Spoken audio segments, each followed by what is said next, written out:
It's a disorienting dilemma for them when they find themselves in a career situation where the success that they've achieved to this point is not necessarily automatically going to promote them to the next level and help them be successful in the next level. Why did I become an executive coach? I saw lots of great people fail to get ahead at work, while their much less talented peers blew right past them. That made me furious, but also curious. What were great people getting wrong?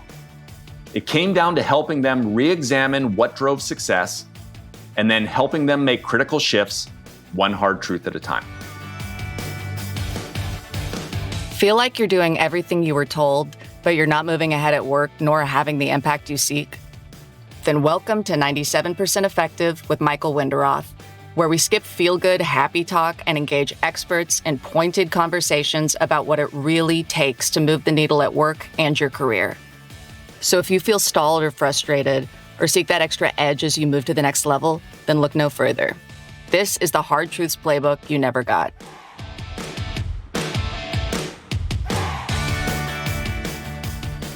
Hi, I'm Michael Winderoth, and you're listening to 97% Effective. How do we navigate conflict and what feels like an invisible, unlevel playing field? My guest and I will discuss this head on. What can individuals do to advance their career when these forces are at play? And what should leaders and organizations do to address it? Because we need top talent more than ever. I'm honored to be joined today by Tina Woodard, CEO of Capstone Performance Solutions, a leader in organizational development that she founded nearly a decade ago. After a 20-year distinguished career driving transformation and leadership development in manufacturing, government, and higher education. 8 of those years as the Assistant Vice Chancellor for Organizational Development at the University System of Georgia.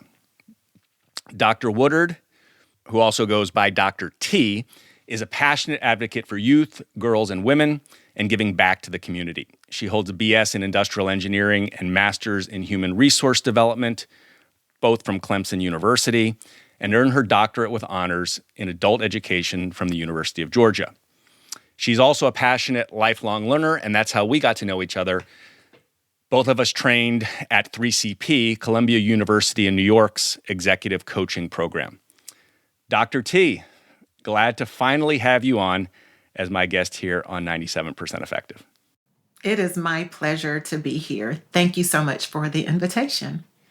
First, congrats. You were named a finalist for the Gwinnett Chamber of Commerce's Small Business Awards in Georgia. And you're not so much a small company when I looked. You've got now a team of 15 or 20, mainly executive coaches. And also, this is not the first time that I've seen you've been up for Small Business Awards. So congratulations. Thank you very much. This is not my first time being nominated. It is my first time becoming a finalist. So I'm really excited about that. Thank you. And congratulations to you for 1 year of your podcast, 97% Effective. That is a major milestone, and I'm so excited for you, Michael.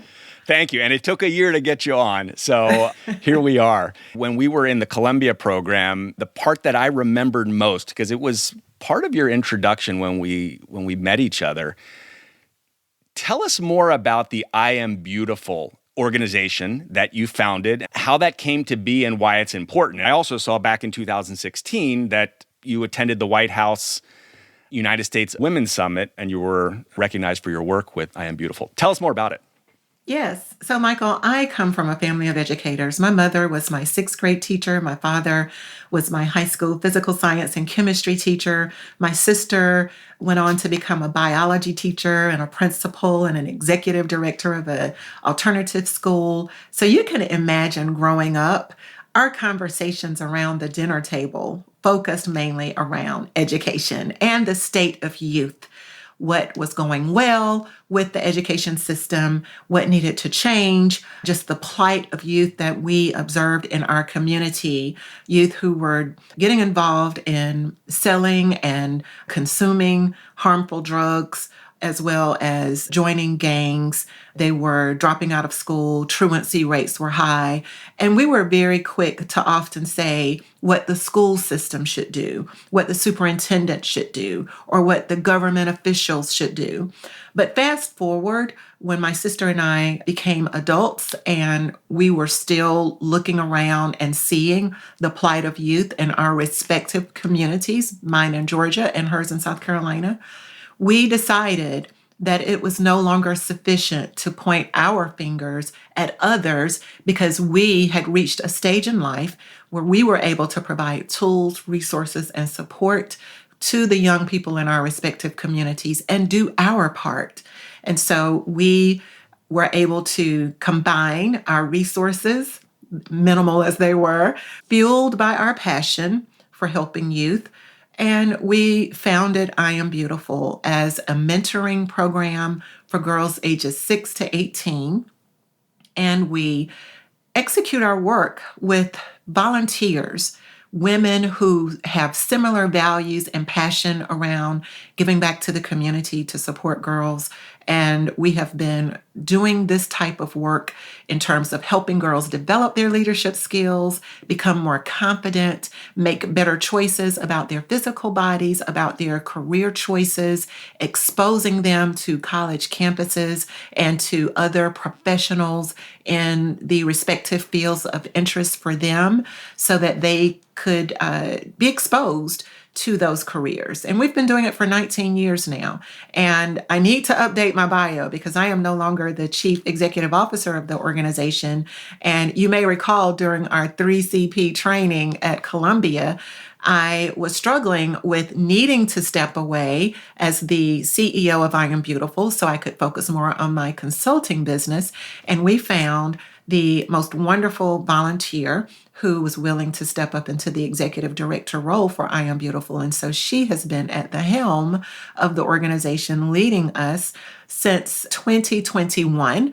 And now I sit on the board to help guide the strategic direction of the organization. And fortunately, now we've been able to serve girls around the country. And so we're really excited about that work. So it's nationwide now. Congratulations. Yes, and we've been nationwide for a few years, and the pandemic allowed us to more officially serve girls across the country because we began to offer and deliver our program virtually instead of having boots on the ground in these respective communities. Yeah.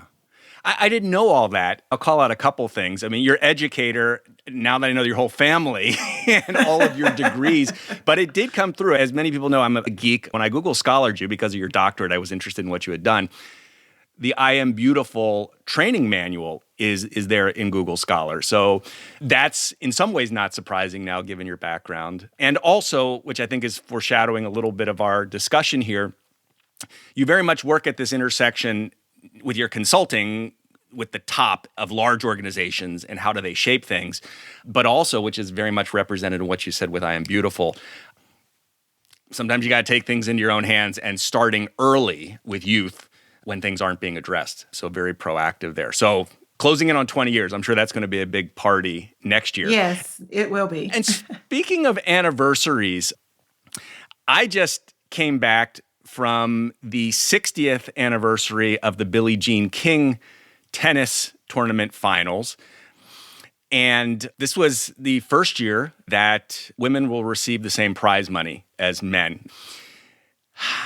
And so 60 years to receive pay parity. I wanted you to reflect for a minute, because the podcast is around hard truths. In the leadership work that you do, is there a hard truth you would drop here at the beginning about advancing careers and ourselves? Yes. The hard truth I would like to share is high performance is not enough. I'll say it again.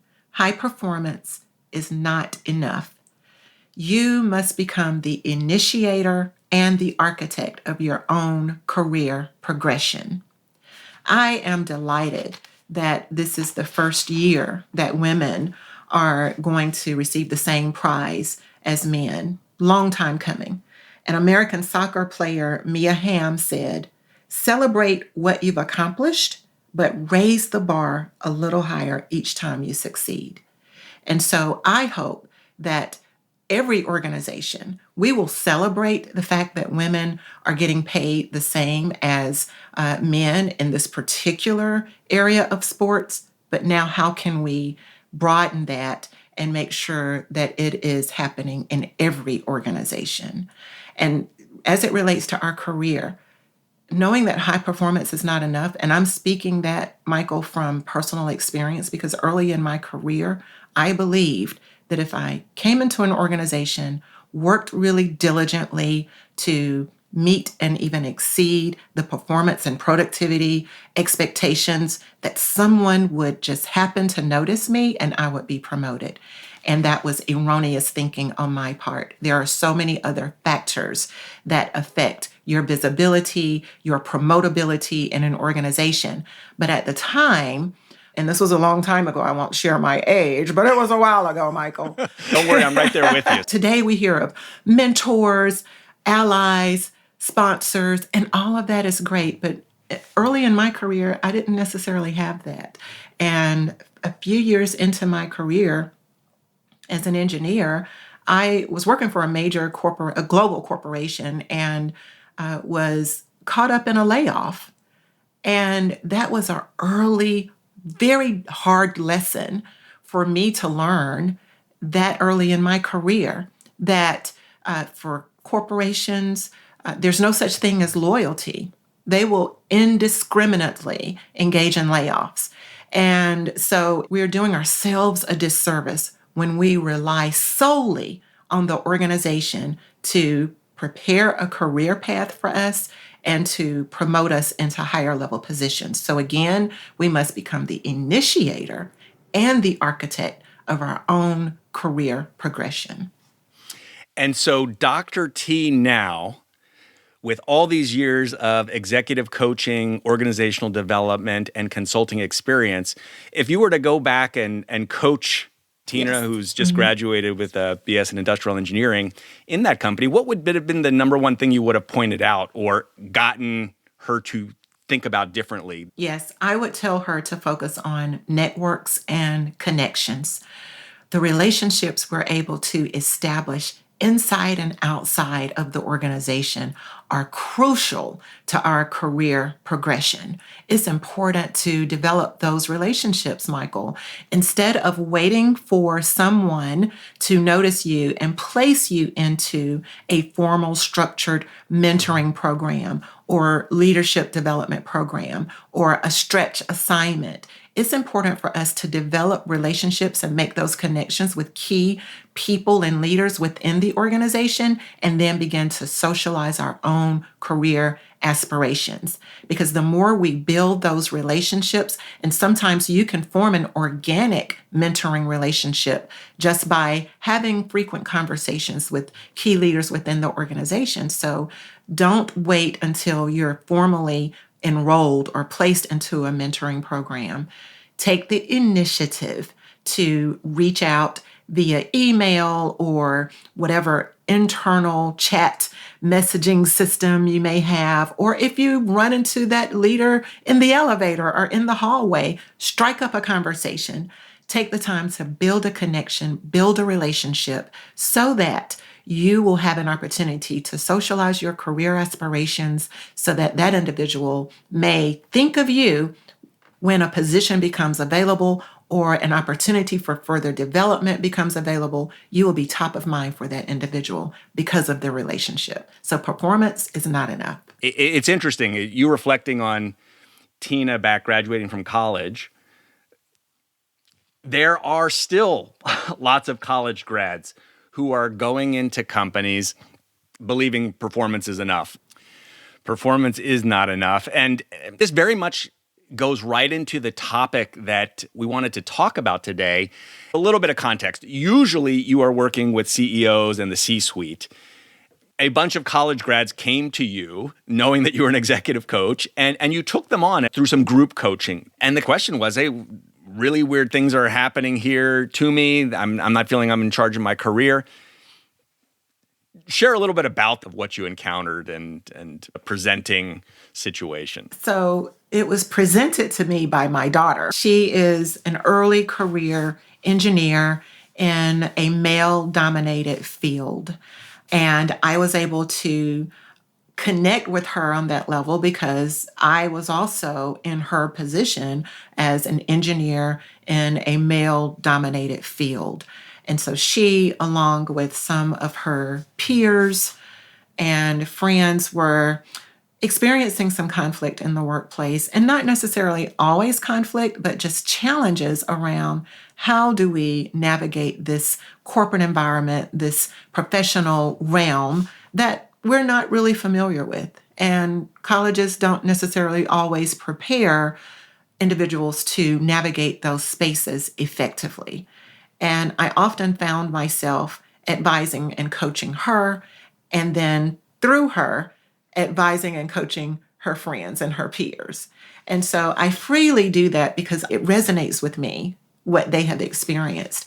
And what I've been able to do is coach them around finding their voice, that first of all, that their voice matters and that they are contributing significant value to their respective organizations. And so it's going to be very important for them to find their voice and to be able to communicate what they want in their career, as opposed to sitting back and waiting for their manager or director to approach them about their career goals, but to actually take the initiative to approach their manager or director and even the human resources department to achieve their career goals and make those career goals known. And then also when they're navigating conflict, and some of them are, to also find your voice. First step is have a conversation with that individual with whom you're having conflict. Try to have a conversation so that you understand that individual and where they're coming from, and then share your perspective and where you're coming from, and try to find common ground, and then begin to address the elephant in the room, if you will, the conflict that they're experiencing, to initiate resolution of that on their own first before involving upper level management or the Department of Human Resources. So helping them find their voice, helping them resolve tension with their colleagues, particularly those who are more experienced, and then also taking ownership of their own career and development. I'm imagining myself back graduating college, having that initial conversation with my boss at the time. Very intimidating. Particularly, that individual is probably older, more senior. There's that power dynamic. Easier said than done. Is there a first step you take there, or you found you most help them engage in that? Yes. Well, given that I am an executive coach and they see me as such, I had them take the first step with me. Tell me your career goals. Tell me your career aspirations and how prepared you are now for the very next step. Do you even know what that very next step is? So I am doing some work with this group to help them understand and better articulate and clarify their values and how that aligns with their career goals, and to be able to articulate that first to me and then to their peers, because in constantly telling and retelling that story, that narrative, they're able to build their confidence with story delivery, with connecting with each other. Because if you can connect with your peers and share your career goals with them, then that gives you just a tad bit more confidence when it comes to sharing that perhaps with your manager. So from working with me to working with their peers and communicating those career goals, and then find some peers, some colleagues within your office whom you trust, and share it with them. So it's progressive, and incrementally they've been able to build more and more confidence around sharing their career goals, and it helps them when it's time for them to now go connect with your manager and have a similar conversation with your manager. By then, they've built up that muscle of telling the story, the confidence that's needed to approach that individual, and then that helps the conversation go a little bit more smoothly. You've been listening to 97% Effective with your host, Executive Coach Michael Winderoth. If this interview is making you think, make sure to share it with a friend. Now, back to our interview. And for you, and this is a coach-to-coach question, what is the major difference you see with coaching someone who's in their early 20s, which is primarily, I imagine, the people that you're training and coaching like me are by now in their 40s or even late 30s, much more senior, different generation. Anything different there that you would call out?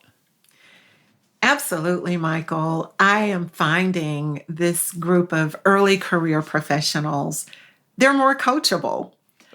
They are hungry for this knowledge, this information. They really cherish and value the experience that I bring to the conversation. And they immediately go into application mode. Whereas sometimes some senior level leaders and executives believe that they have arrived and are less likely to embrace the new learning and the insights and to go immediately into application mode. They may carve out and create an action plan for application, but they may not always execute. And what I'm finding in working with early career professionals, the ones that I'm working with at least, they move into application mode almost immediately. I have some who maybe within an hour after our coaching session, they're already texting or emailing me to say, I did X, or I've accomplished Y, or I've completed step Z that you encouraged me. And I'm amazed that they're immediately applying, executing, and then following up with me for next steps. So that is the most significant difference that I see, just the level of hunger, their motivation, and the coachability factor, which is so important when you go into a coaching relationship. That's the dream client. Previously on this podcast, I had Dr. John Schaffner from Columbia's program, and he also teaches at Ohio State, primarily millennials. He doesn't coach older executives because they seem to have a lot of, how did he phrase it, harder to chip away the arteries that are very solidified at that point. Yes, and I find that some more senior leaders and executives, because they have had some success in their careers, they believe that they can continue riding that success to their next step. And it's a disorienting dilemma for them when they find themselves in a career situation where the success that they've achieved to this point is not necessarily automatically going to promote them to the next level and help them be successful in the next level. So I'm there for that disorienting dilemma because I know that they're then open to learning, to growing and developing into that next level position. To flip this, Dr. T, how would you shifting your role here to CEO of Capstone, which works with some very large organizations, and you work with the top. Yes, we can talk all about being proactive and guiding our own careers, but if you've got a system that is set, it's sometimes like you're pushing a rock up the hill. If you're then consulting the company that they're in, what does that process look like in terms of working with management and leadership to think about the talent pipeline and younger individuals? Yeah, so it's really incumbent upon mid and senior level leaders to prioritize talent development. And I have the great fortune of being able to work with a lot of organizations to help them figure out what their talent development processes and programs, which of those would be most effective. Because if we're interested in increasing engagement among employees, then talent development is absolutely non-negotiable. People want to learn and they want to grow and they want to be excited about their work. So it's important for leaders to ensure that they are allocating budgetary funds for professional and leadership development, and then putting robust programs in place internally, and then allocating funds for employees to gain support and professional development outside of the organization as well. So I'm fortunate, our company is fortunate enough to be able to work on both sides. We help as external consultants coming in to help them design, develop, and deliver internal leadership, management development, coaching programs, etc. And then we're also able to work with oftentimes the departments of human resources to help them identify external programs and workshops and certifications that individuals may need. We actually share our Ascend model with organizations, and Ascend stands for aspiration. So helping employees figure out where their next career step may lead them or what their desired career step is. So what is that aspiration and how does that align with their values? Because we don't want individuals in positions that they're not really passionate about and able to use their natural skills and gifts and talents. So having conversations with your workforce to ensure there's a mutual understanding of what that next career step is. And then the S is for stepping stones. Sometimes individuals are a little confused about if you are a customer service level 1, but eventually you want to be the vice president of customer service. Well, there are some steps that you have to take in between that. And so we help them figure out what is the next step you need to take, and then the step after that, and the step after that. So really helping them define a career path by understanding what those steps are. And then the C is for competencies, helping them identify which competencies, what are the skills and the knowledge and even the attitudes that you need to be effective in that next step and the step after that. So identifying those competencies that are necessary. And then the E stands for exposure, education. What exposure opportunities do they need? Do they need to attend a professional association meeting with their director or their manager? Or do they need to go to a board meeting? So we help them identify those exposure opportunities that would help them achieve their overall career goal. And then the N is for networks. Again, it's really important to understand those connections and to establish those connections. So inside the organization and outside of the organization, who do they need to know? Who do they need as a mentor? And then the D stands for development. What developmental opportunities do you need? Workshops, programs, formal learning, informal learning. So that is our Ascend model that we're able to share with mid-level leaders and senior level leaders to help them develop a robust talent development program and process within their organization so that they are partnering with the workforce, with their team members to help them achieve their career goals. Yet so many organizations don't have this. It's obviously why you are in business and what you do. As a consultant, as a CEO, I'm fond of the saying, right? You can move mountains, but you have to know where to push. To do that, that's a lot of change management, particularly if an organization is used to one way of doing things. Where is it that you need to push the most, or what gets the ball rolling so that this actually takes place? I like to help organizations figure out which room in the house is on fire. And that's where we start. I love it. Yes. Which room in the house is on fire? The entire house may not be burning down. And I think these outward signs of success for organizations can be deceiving, because if you're winning the Corporation of the Year award, you may think, oh, we don't need to make any significant sweeping changes because we're winning awards out here. But there's a room in the house that's burning. And so we look at these metrics. We look at where is there high turnover, where there is a revolving door. Let's start there and figure out what's causing that.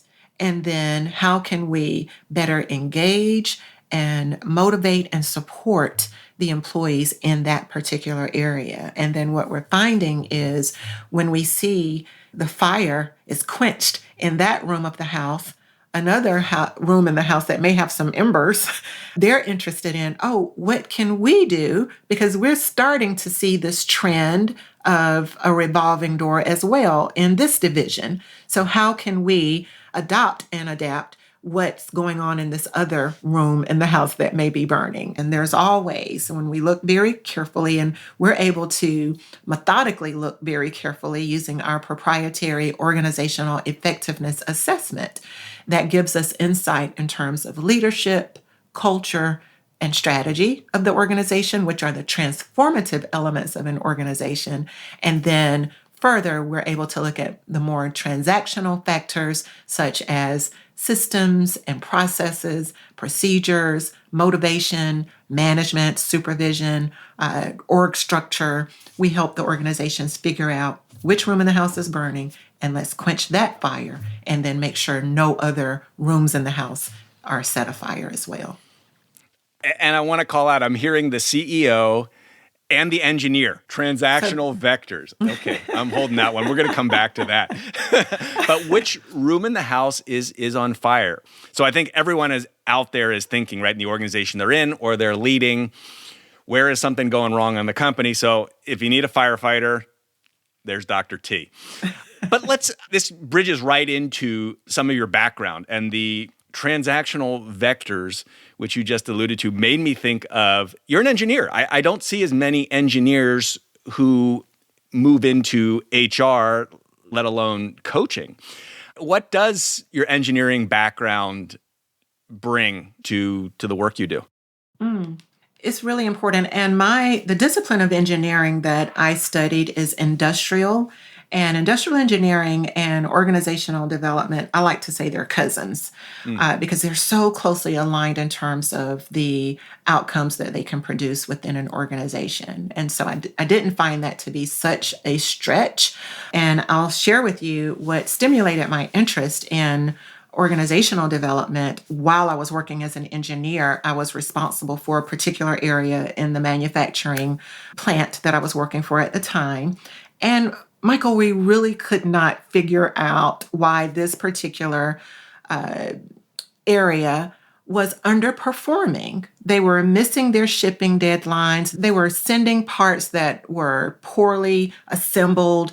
So in industrial engineering, we were taught, and it's very methodical, formulaic, if you will, to look at the materials, the machines, the processes, the procedures, and we assessed all of that and found it to be intact. It wasn't until we looked at the man. So it's man, materials, and methods. Of course, they weren't as gender sensitive back then. So now we would call it something else. But back then it was the human factor, right? Yeah. And so we looked at the human factor. And as I invested more time talking to the assemblers on the manufacturing floor, I learned and discovered that they simply did not like each other. And so second shift operators were not passing information along to the third shift assemblers. And so with each shift, they were coming in and starting with a clean slate, as opposed to having information from the previous shift that would allow them to get the materials and everything that they needed so they could keep up with the pace of production. That's when I became immensely interested in team dynamics and the effect that that can have on performance and productivity. So I began to study that more. I returned to my alma mater, Clemson University, and earned my master's degree in human resource development. And that allowed me to combine what I learned in engineering to affect the team dynamics and to look at the human factors that affect performance and productivity within an organization. And so even today, I lean on, because I believe engineers are scientists, and scientists are naturally, I call us curious creatures. We are naturally inquisitive, and that helps with consulting. It helps with coaching because we have to ask questions to fully understand the context of our clients, to understand what's going on, how that is impacting their work, how it's impacting their team, and then the interpretive type of questions that we need to ask, and then the decisional types of questions that we need to ask, and with testing assumptions, because we always have to look at the reality of the situation before we can offer recommendations for improving it. I call us gap finders. We help our clients determine the reality of where they are today versus where they're trying to be ultimately as a team, as an organization. And then we look at what's holding them back. And then we begin to offer solutions to mitigate those barriers that are holding them back from the performance and productivity. There's a great case study being written there, which makes me leap immediately to, you want to know how the case turned out. You figured out the root cause, which is around the human factors. What did you guys do at the time? And would you have done something differently now with the hindsight of all your experience? Well, looking back on that particular case now, going into that department as the leader, as a brand new engineer, with all of my tools and knowledge that I wanted to apply, transitioning into that leadership role, I would approach it very differently. I would immediately come in, and instead of looking at performance numbers, I would get to know the people. I would take the time to get to know the individuals on each shift as much as I possibly could to understand the culture of the team. Because one thing that we know is we can have the very best product, we can have the best procedures, processes that are tightly designed, but if people aren't communicating and collaborating, then it's going to have a detrimental impact on the performance of that. And so it's important to understand the culture. And the only way you can understand the culture is go talk to the people. Talk to people, yeah. Go talk to the people. And that's what I would do differently for that particular. Because then I would have known immediately that there was this tension between the shifts. And I would have been able to drill down, discover the root cause of that tension, and try to mitigate that as much as possible so that it would not affect the overall performance of the department. So again, understanding the culture, the team culture, and the organizational culture, because that is one of the transformational factors that can affect performance and productivity and organizational effectiveness. So a stellar engineer in an industrial organization shifts over to the cousin into organizational development, and you chose a very specific area to do your doctorate. I started to read, but I didn't get through the whole thesis that's up there on Google Scholar, but very specifically around adult education. Would love if you share one or two insights, because children learn differently than adults, and we talked a little bit how adults get kind of more set, but at the intersection of your PhD work in this area and actually affecting organizational change, coaching senior leaders, anything that you want to share about how adults learn or adopt that would be useful for our audience to think about? Yes, it is important to meet adults where they are, because they learn best when they can build upon experiences that they've already had. And, we touched upon that in our coaching certification program when we're helping them understand their context, to ask them, what have you tried so far? What have you seen that works up to this point? So drawing upon the experiences that adults have already had and then building on that is very different from working with children or educating children. They haven't had the life experiences that adults have had. So acknowledging that experience is in the room and allowing them to bring that experience to the conversation and to the learning experience. Whether it was a great experience or not, there's something that can be learned there, and to help them reflect upon that and then add to that build upon that. So that is one of the major differences and the things I think we have to keep in mind as we're working with adults. Yeah. So we as adults are not blank slates. We are full slates that have a lot of baggage that needs to be called out or brought in. I like the way you reframe that of how that can be used to help us as a launching pad. Mm-hmm. Dr. T, my final question here is, both of us are relatively in the minority of executive coaches. So I actually went and looked up the statistics. 70% of coaches are white and just 70% are women. So there aren't as many Black coaches or Black women coaches. And I'd just love for you to talk about how that benefits or challenges your coaching work. Yes.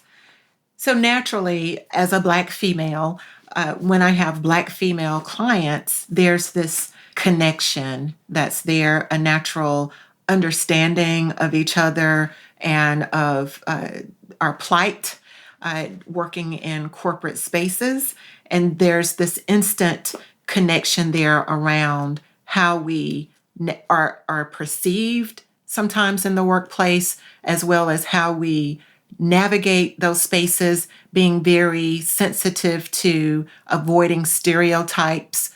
When I'm working with others, what helps me is I mentioned earlier that in the earlier part of my career, and I'd even say until about the mid part of my career as an employee, I had very few mentors and sponsors and allies.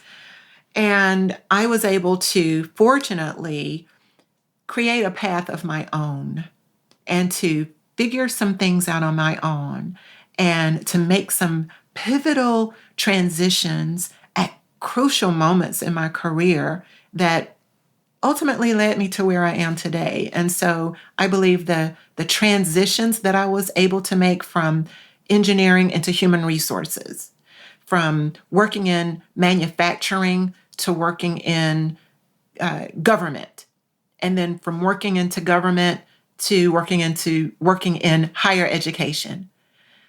I understand how to make transitions and to do those well. And that is something that I bring to consulting and to my coaching relationships with leaders. And I find myself working with a lot of leaders who are transitioning. They may be transitioning into the organization as a new leader, or they may be recently promoted.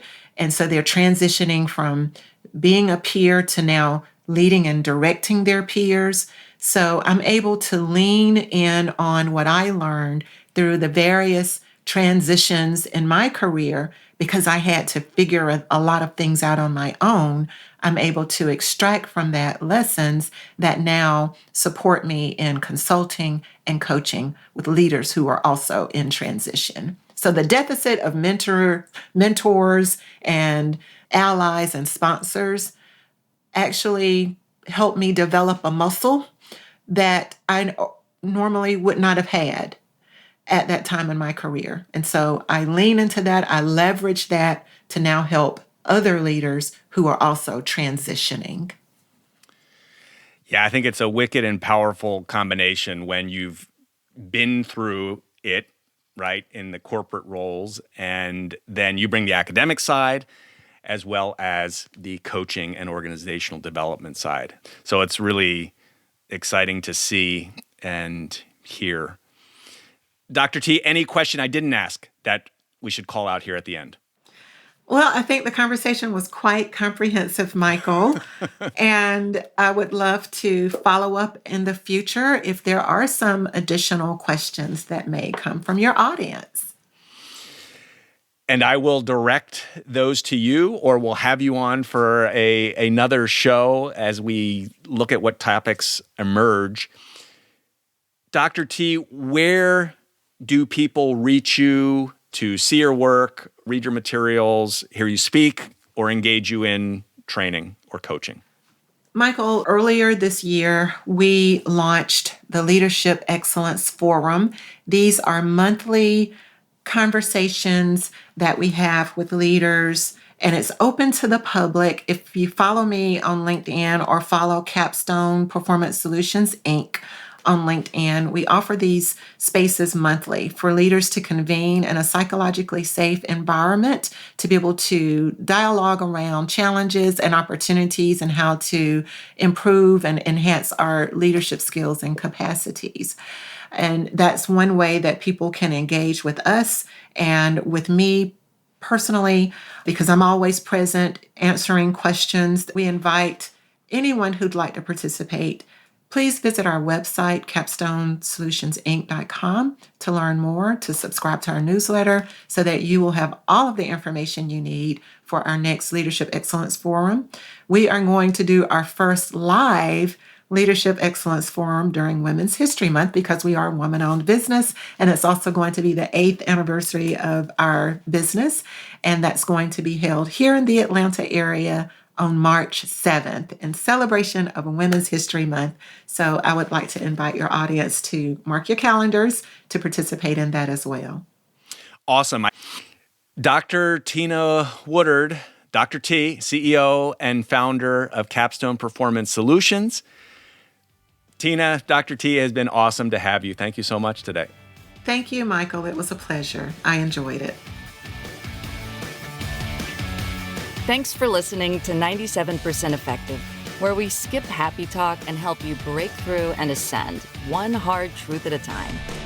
Help others discover this show. Leave a review and rating wherever you listen to your podcasts. And if you like what you heard, you can get free resources, including the first chapters of Michael's book, Get Promoted, on his website, www.changwenderoth.com. That's www.changwenderoth.com.